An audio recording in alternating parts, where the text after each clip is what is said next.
Well, it was just fantastic seeing everybody here and seeing the place full of life and excitement and enthusiasm. And, it's been a 4-year journey for us, so having it come to a moment like this was a really special night. Now talk about the train, please. You guys enjoy the train? It is amazing, and it's really cool that we can connect our two parks together with this experience. I think it's unlike anything else, anything else in the world. Terry, what was the one moment? What's your break photograph from last night? What was the one moment for you? Well, watching everyone walk through the archway, the bridge archway, and watching the reactions. Everybody looked like they were half paralyzed, or just sights. Taking it all in, looking up at everything, and walking in circles, and it was fantastic. It was a big come true for all of us to just realize that what we've done here is working. It's placing you into this story, into this incredible Diagon Alley that was seen in the films, that was read in the books, and it's a huge thing for us. It's a great reward to watch these reactions, to watch these emotions, and that's what fuels us up, and we want to do more. Alan, same question for you. What was the one moment you're going to remember for a long time? Well, I think last night when the first guests to the event arrived, you could see there was a sensory overload happening. They didn't know where to go, what to look at. Touching, looking, watching the characters, the buildings, the details. It's really cool to see those reactions. The dragon. The dragon, the fire. The fire is amazing. Well, yeah, just last night was more than we expected. Everybody was so positive and very connected with that. So, a personal favorite for me, I know we're getting with these guys for months. I've seen them sacrifice, I've seen what they've done. Let's give them a round of applause, please.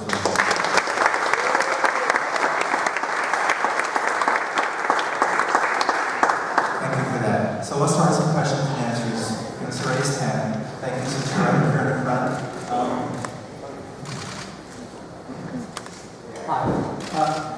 Forbidden Journey, while allowed us time to spend a moment with these very popular characters in familiar places, really wasn't driven by any specific narrative in the Harry Potter books and films, but the attractions here at Gringotts and Hogwarts Express very much hold closely with specific narratives in the Harry Potter films, specifically from Deathly Hallows. Tell us about the decision to kind of go more in tune with the narrative here and kind of the risk that entails in not creating something. Is the sound okay back there? Can you hear the questions? Can you help me turn the sound a little bit, maybe? So the question was, let me see if I get this right. The question was, Harry Potter Forbidden Journey, kind of an amalgam accumulation of Harry Potter adventures and stories. What he's seen here is much more story specific, I think. Is that okay? Okay. So that's the question. Want to start with? Sure, yeah. Gringotts, was important to us to bring alive and carry with us the opportunity to tell a specific story and use that as a chance to make it very different from Forbidden Journey.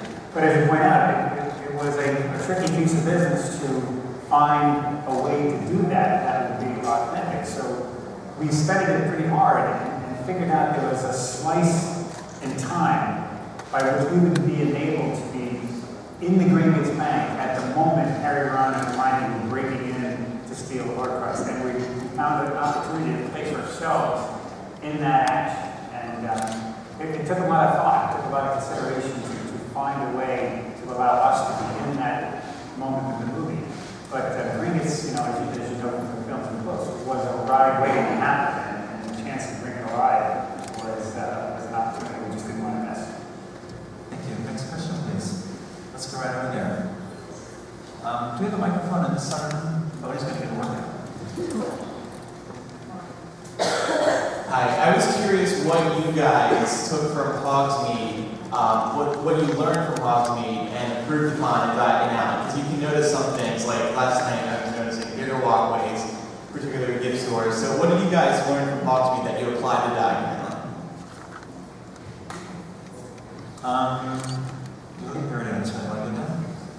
Well, you are right about walkways. We never when we laid out Hogsmeade and began all that process, we never sort of realized the crowds.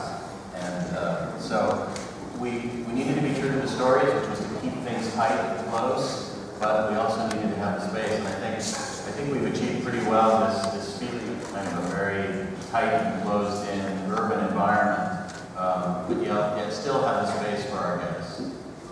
See, the other thing we learned is that the fans really love all the details we put into Hogsmeade and the Hogwarts and the level of storytelling, and we wanted to take that and raise the bar one more time, and that's what we've done here. I mean, we know what you guys love, what the fans love, and you come down to Diagon Alley, you can tell it's a whole different level, a whole different scale, and that was one of the biggest things we learned.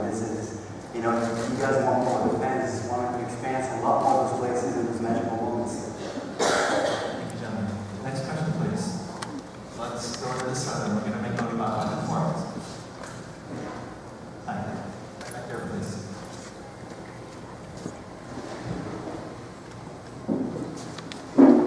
And we got to see several of the cast members today, which was awesome. Did you guys, during the whole creation of this, get to call them up or email them or whatever and ask, what is exactly that you want to see, or get inspiration from them of what really needs to be in Diagon Alley as they kind of experience it throughout all the years? Did you ask the question again? Sorry. The first part of your question? Okay, sorry, it's two-parter. Did you get to talk to the Harry Potter cast about what they specifically would like to see or how they would like to see Diagon Alley come to life? Well, we've shared a lot of great moments in Hogsmeade and Hogwarts for the past few years with the cast. When they come over and visit us, which is quite often, it's real nice that way. And we always take their feedback, just like we take the feedback of our guests. And we've applied that to what you see here today. And we put it into our story, we put it into our creation, and it's ongoing. I got feedback yesterday from Bonnie, right, and she had a great idea for the next ride. So,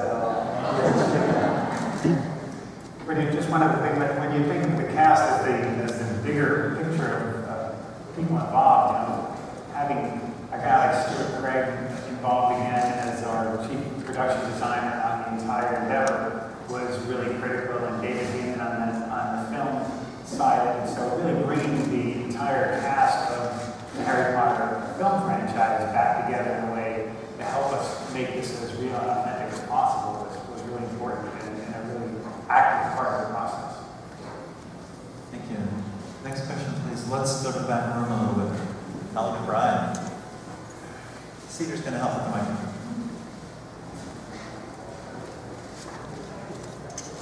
By the way, see if you can guess what medium Alan McBride spends his time in when you hear his voice. Go ahead. My question has to do with, is this too soon to ask, but I've heard it said there are more tales to tell. Are you thinking about those tales right now as we move up Diagon Alley? Or are you going to take a moment just to breathe and rest in the laurels and appreciate this? Just to savor the moment. Well, I think we're definitely savoring the moment. This is an extraordinary point in time to see Diagon Alley come to life and to be able to connect the dots between Hogsmeade and Diagon, as Dale mentioned, with the Hogwarts Express, and put the two parks together. Two parks, one seamless story is a moment that is bigger than life. We'll be focused on this for a while. Thank you, Alan. Another question. Let's go over here, please. Yes, thanks. What element are you most proud of that made it from concept to reality that you're seeing guests now experience? I think Diagon Alley is utterly beautiful. It really is. When we got a chance, coming from the film team, where we only ever built Diagon Alley maybe 20 feet high, we had a chance here to build it for real. Everything that's there, the roofs, the chimneys, inside the rooms. It's a real breathing city, old magical London. And to work with the guys here and create this world, even the room you're in right now, this scale is so magnificent, and to tell all these stories and layers of the stories has been a real joy. So that for me is a real positive feeling for this whole project. Yeah, I think for the filmmakers, we clearly got the feeling, that this was a dream come true for them, because when they get to design sets for the films, they're limited to what the camera can see, and often there's no ceilings, and you walk into Diagon Alley on the set, and you can see the ceiling with all the lights, the black ceiling, and that was one of the comments yesterday when the cast came through. They said, "Wow, there's this guy. There's rooms on the building," and it's this great because it's as real as you can make it. And, Star Trek just dreamed this project. It really is. So we also get the opportunity to expand. We actually get to, a movie set is only so big, and we get to actually take you around the corner to see what's there, to discover something else. And I think that's an amazing thing for us to do and for you guys to experience. what it allowed us to bring some of the bits that were in the books that you never saw in the films, a lot of details that really you have to read the stories to know about. And even new places like Horizontal Alley that never existed before. So you've created a new street in London. It's all yours. So it's quite special. There, in a process this long, it's fascinating to see the moments of brilliance that happen amongst the collaborative team. And there are so many of them that stand out, but there are a few that, for me, that jump out in particular. The idea of linking the two parks on the train was just a groundbreaking thought. When we were thinking about how to make Gringotts different from Forbidden Journey, and the idea to bring Bellatrix and Voldemort into that scene and come face to face with them to make this a little bit more about that drama was, a stroke of brilliance. And when Dale and Stuart discussed putting a dragon on the top of the Gringotts Bank, and we all were in London, looked at the model, and we said, we have to do this, and it has to breathe fire. And those are just, highlights of sparks and fireworks that go off over the course of a project like this that are really memorable. Yeah, I think the dragon was the easiest yes. It was one of the most complex yeses, but the easiest one to say we have to graduate into this. Glad you did. Other questions? Right here in front. Hi. Any plans for a book signing of Gilmore Lockhart, Magical-Menagerie production, any interactive bookstore plans?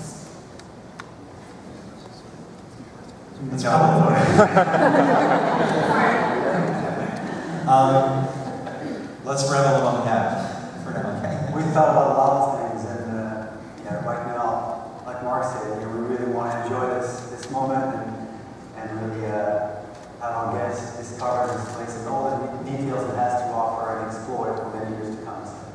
But a great question. Next question, let's go over here to the gentleman right. So you mentioned bringing some of the moments from the books to life, which obviously the fans will be crazy about, and I'm sure that J.K. Rowling was particularly fond of also. So can you speak to what it was like having her part of this experience and what maybe her reaction was to some of the part? Well, J.K. Rowling gave us amazing stories to start with, and the depth of storytelling that you can't find anywhere else, really. This is just an incredible phenomenon. And working with her is incredible. I mean, the collaboration, when we brought the Gringotts right to life, when we were doing the actual concept thing for it, the whole thing for us was, as Mark brought up, was to place us into that one of the most powerful moments in Harry Potter's life, in the seventh book, retrieving the Horcrux from Gringotts. And but this time we're looking at it from a whole different point of view. We're placing you, the guest, in that same moment, but you're seeing it from a different eye, from a different point of view. And certain things happen that may not have been described in the books. So collaborating with J.K. Rowling and her vision allowed us to create that experience.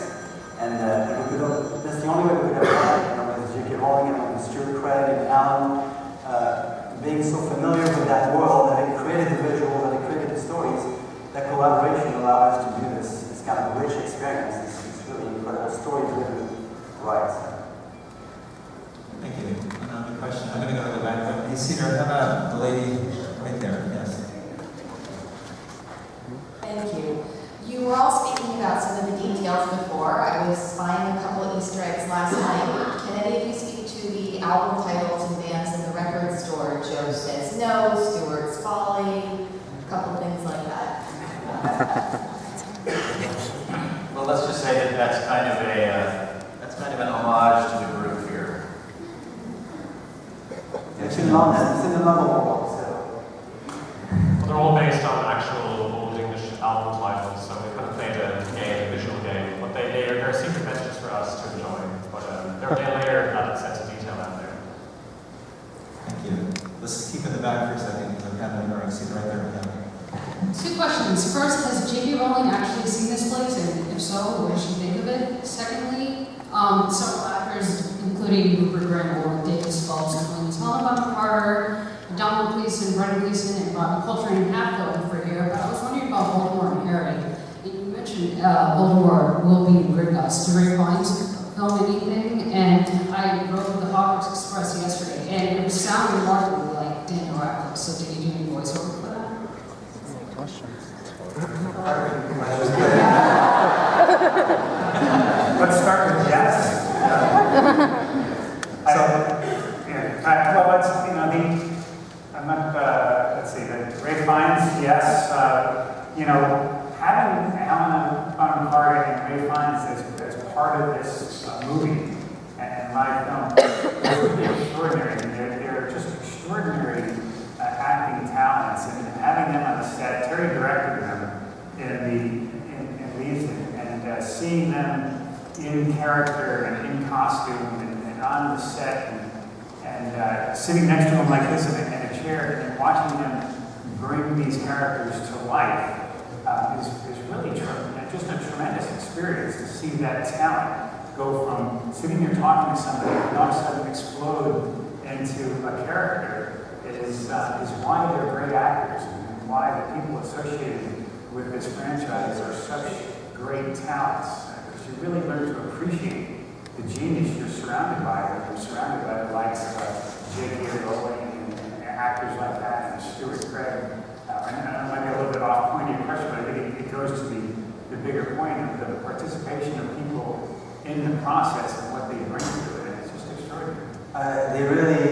The cast really enjoyed being back together and working on this incredible adventure.